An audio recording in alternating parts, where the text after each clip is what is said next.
Gente, hoje a gente tá com uma noite especial, diria porque eu sou um fã, né? Então, além de ele ser um Big Shark conhecido pelo público aí, ele é um empresário que está presente na vida dos brasileiros aí em marcas como Odonto Company, Instituto Epeleze, Espaço Laser, entre outras, né? Então ele tem uma grande história de vida, veio dividir ela aqui com a gente e além disso, hoje ele é presidente do conselho da SMZTO Holding, que acho que é a maior rede multissetorial de franquias do país, né? Então, senhoras e senhores, com a gente hoje aqui no Critique, José Carlos Semezato. Obrigado. Eita, obrigado, galera. Olha, eu não vim pra brincar aqui hoje, hein? O recado tá dado, galera do Critique.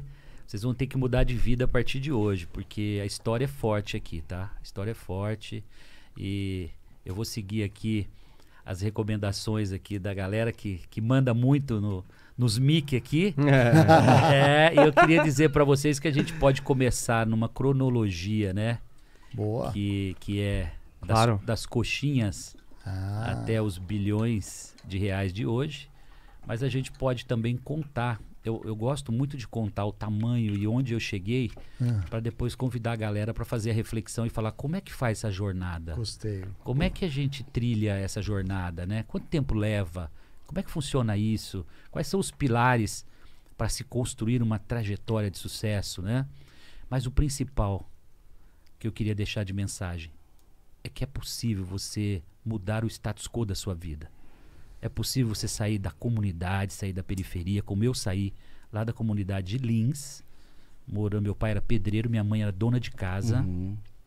E poder estar aqui hoje para levar, através desse propósito, né, de fomentar o empreendedorismo e contar essa história, assim, essa trajetória muito bacana para a galera, que eu acho que falta muito isso, né, e a gente tem que investir na educação. A educação transforma.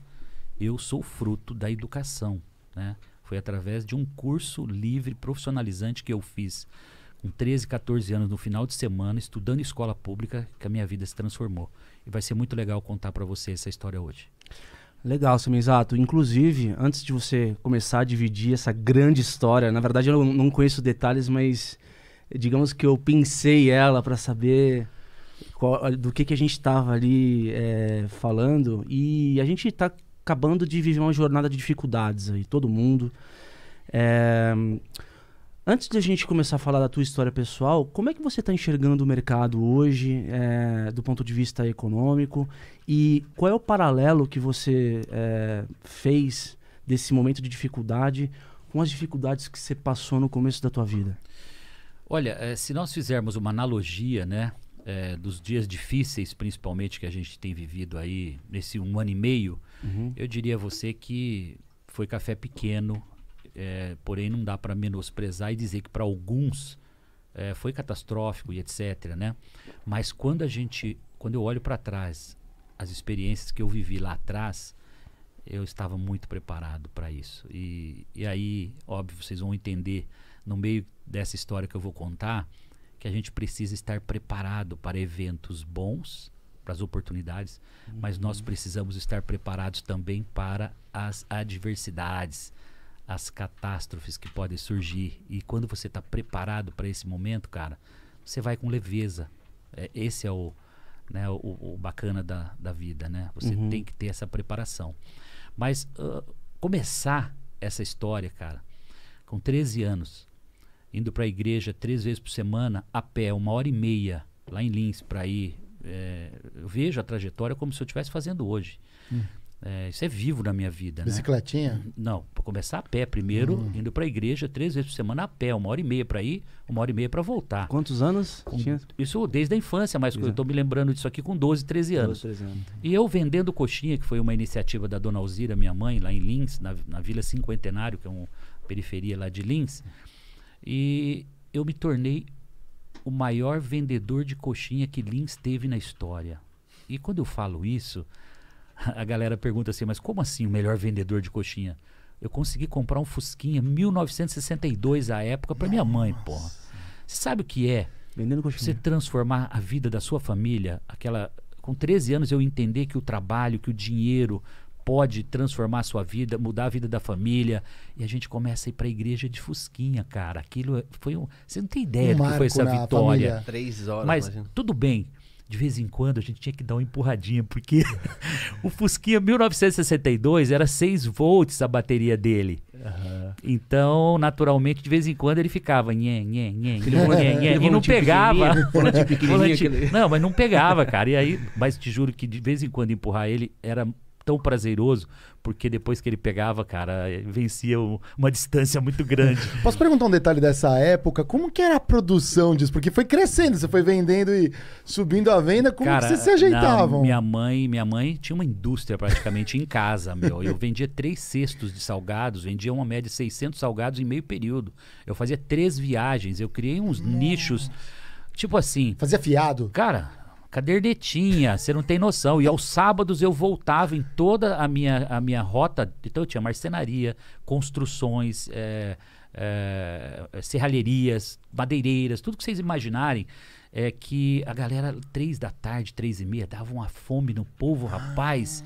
Então era ali que eu falei, cara, eu descobri meus nichos de negócio. Claro que eu fui descobrir depois, só com 20 e poucos anos, que eu fui o melhor vendedor de coxinha que ele teve na história. Era nato isso, muito legal. Você tinha um pitch específico assim? Mas olha que legal. Olha que legal. Seguindo aí. Já vai começar a vir as dicas aí, pessoal, para você que está nos assistindo aí pelo YouTube, você que está nos ouvindo também no podcast, presta atenção. Com 15 anos, eu consigo meu primeiro emprego. Copiador de Xerox. Tá? 15 anos, carteira registrada, carteira de trabalho, com meio salário mínimo na carteira. Foi meu primeiro, lembro como se fosse hoje, como R$60, acho que foi meu primeiro registro na carteira. Bati o ponto, então. Cara, conhece uma dessas aí. Pô, isso aqui, cansei de enfiar essa ficha aqui e tirar o...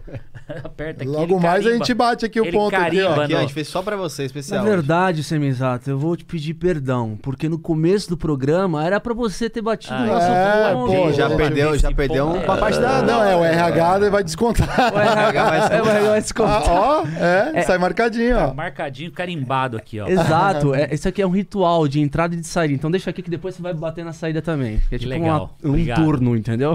Mas, gente, vocês não fazem ideia do que é um copiador de Xerox em 6 meses se tornar gerente da copiadora. Aí vocês vão falar assim, não, você tá abusando, né? Eu desmontava as máquinas, eu fazia limpeza, eu fazia polimento de cilindros, eu fazia limpeza de fusor. Tudo isso está vivo na minha cabeça até hoje. Aprendeu? Cara, o técnico da Xerox que chegava lá, eu ficava fazendo junto com ele, enquanto ele ia fazendo uma máquina, eu ia fazendo a outra e aprendendo, dar polimento, fazendo a limpeza de fusor, desmontar a máquina, limpeza por dentro, eu desmontava toda a frente da máquina e fazia a limpeza, porque a cópia, o que eu fiz? Eu fazia as cópias ficarem melhor do que a original, cara. Aí o cliente olhava e falava, não é possível, você está me entregando uma cópia melhor do que o original que eu te trouxe? Eu falei, pois é, aqui o serviço da Garagem Cópias é assim. A cópia tem que ser perfeita e melhor que a original. Com isso, eu fui conquistando os clientes. Eu não estava ali para tirar cópia. Eu era dono da copiadora, eu cuidava do negócio como se eu fosse o dono.